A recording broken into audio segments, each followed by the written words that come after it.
সুপ্রিয় ভিউয়ার্স, আপনারা দেখতে পাচ্ছেন যে তেলের সমস্যার সমাধান করছি আমরা। তেল একটু একটু ফোটায় ফোটায় পড়ছে, আর এ কারণে আমরা বেঞ্জুতে সমস্যা ছিল, আমরা বেঞ্জু চেঞ্জ করছি। এখন নতুন করে বেঞ্জু ফিটিং করছি। বেঞ্জু ফিটিং করার পরে আমরা আবার তেলকে আবার ওপেন করব, দেখি আসলে পরে কিনা। আপনারা দেখতেই থাকুন।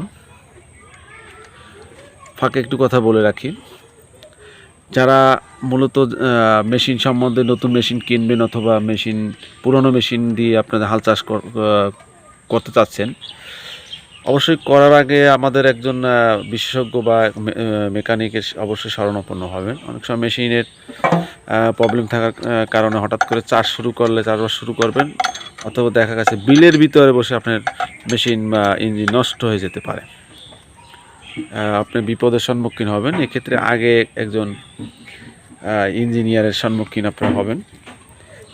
আর আমাদের ভিডিও দেখে আপনারা সমাধান নিতে পারেন।